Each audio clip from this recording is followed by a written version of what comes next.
बिस्मिल्लाहिर्रहमानिर्रहीम इन्नल्लाह अला कुल्ली शैइन कदीर। कैसे हैं वीवर्स आप? उम्मीद करती हूँ ठीक ठाक होंगे। अल्लाह ताला आपको ऐसे ही हंसता बसता खुश आबाद रखे। वीवर्स, आज मैं बहुत आसान सी टिप लेके आई हूँ आपके लिए, क्योंकि काफ़ी लोगों ने मेरे से पूछा कि एक गर्मियों का बड़ा आम सा एक मसला है, मुंह के छाले और मुंह का पकना। और वीवर्स, ये एक तकलीफ़ दे अमल है, और जिनका मुंह पकता है या जिनके मुंह में छाले रहते हैं, तो या अल्सर की वजह से, जैसे मुंह का अल्सर जिनको होता है, ये उनके लिए बहुत तकलीफ़ दे अमल है। और जिसके लिए जब मुझे 3-4 लोगों ने कहा कि आप इस मौजू पे कोई बनाएं, हमारे इस मसले को आप डिस्कस करें, तो मैं फ़ौरन उसका हल लेके आ गई हूँ। तो इसके लिए हमें चाहिए वीवर्स, ये लाहौरी नमक है।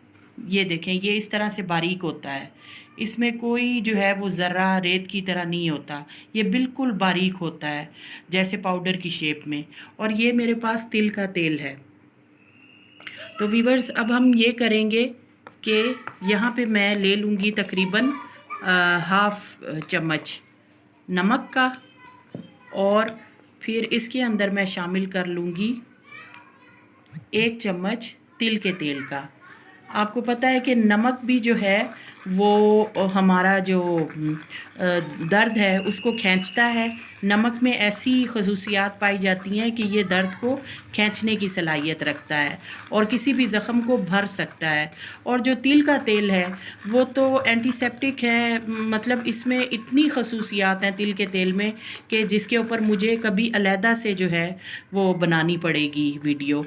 तो अब देखें वीवर्स, आप इसको अच्छी तरह मिक्स कर लें, और इसमें कोई ज़रा जो है वो इस तरह रहना नहीं चाहिए। जैसे ये देखें, ये अभी भी इसमें थोड़ा सा ये ज़रे फील हो रहे हैं, तो उसके लिए आप क्या करें कि अच्छी तरह इसको चम्मच से मिक्स करें, ताकि ये बिल्कुल जो है इसके अंदर हमारा जो तेल है उसके अंदर अच्छी तरह मिक्स हो जाए। अगर फिर भी ये नहीं हो रहा तो आप इसको थोड़ी देर जो है वो रख दें। उसके बाद ये ख़ुद ब खुद जो है ना उसमें तेल में जज़्ब हो जाएगा। जो जी देखें वीवर्स, अब हमारे जो तेल है उसमें नमक जो है, जो लाहौरी नमक हमने डाला था, वो अच्छी तरह मिक्स हो चुका है। अब आपने क्या करना है कि आपने उंगली पे इस तरह लगा के, और आपने इसको अपने दांतों पे ऊपर से नीचे तक और आगे पीछे अच्छी तरह आपने उंगली से जो है, ये मैं थोड़ा सा आपको वो डेमो करके दिखा दूं। फॉर एग्ज़ाम्पल ये दांत हैं, तो आपने ऊपर से नीचे तक और आगे पीछे अपने मसूड़ों में और अच्छी तरह इसको जो है वो लगाना है। 2-3 मिनट आपने अच्छी तरह रब करना है उंगली से। और वीवर्स, ये जब आप मुंह में लगाएंगे तो आपके मुंह में ऑटोमेटिकली पानी आएगा, और उस पानी को आपने निगलना नहीं है, उस पानी को आपने थूकते रहना है, और उस पानी को आपने अंदर नहीं लेके जाना।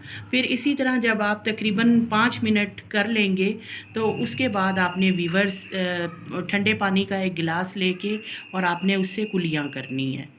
और क्योंकि इसके बाद जब ये आपका दर्द खींचेगा ये तेल और नमक, तो उसके बाद आपको ठंडे पानी से कुलियाँ जब आप करेंगे, जब गरारे करेंगे, तो आपको बड़ा सुकून महसूस होगा। और आप यकीन करें, ये वो टोटका है जो बड़ी बड़ी महंगी क्रीमों से भी जिनको आराम नहीं आता, तो मैंने 1-2 लोगों को बताया, तो उनको इस छोटे से टोटके से, वो कहते हैं ना, शिफा तो अल्लाह की तरफ से होती है। बाज़ दफ़ा महंगी हज़ारों की क्रीम से और दवाइयों से आराम नहीं आता, लेकिन बाज़ दफ़ा एक छोटे से टोटके से जो हमारे किचन में मौजूद होता है उससे आराम आ जाता है। तो वीवर्स, और साथ ही एक मैं आपको ये छोटी सा मशवरा दूंगी जो कि मेरा भी आजमूदा है, कि आप इस टोटके के साथ और ठंडे पानी के गरारों के साथ आपने क्या करना है कि अमरूद के पत्ते, क्योंकि काफ़ी घरों में अमरूद लगा हुआ होता है, तो आपने उन पत्तों को जो है वो अपने दांतों के साथ जो है रब करना है, क्योंकि अमरूद के पत्तों में भी ऐसी सलाहियत होती है कि ये मुंह के छालों को ख़त्म करते हैं और आराम जो है महसूस होता है। तो वीवर्स, उम्मीद करती हूँ कि जिनका मुंह पकता है या जिनके मुंह में छाले हैं अल्सर की वजह से, मुंह के अल्सर की वजह से या जिस्म की गर्मी की वजह से, उनको इंशाल्लाह मेरे इस टोटके से ज़रूर फ़ायदा पहुँचेगा और आप मुझे दुआएं ही देंगे। तो वीवर्स, आपके लिए इतनी अच्छे टोटके लेके आती हूँ। तो साथ ही जाते जाते आपसे रिक्वेस्ट है कि kindly subscribe my channel, like करें, शेयर करें, बेल आइकॉन को प्रेस कर दिया करें ताकि मेरी हर आने वाली वीडियो आप तक पहुँच जाए। तो इंशाल्लाह फिर हाज़िर होंगी, तब तक के लिए अल्लाह हाफिज़।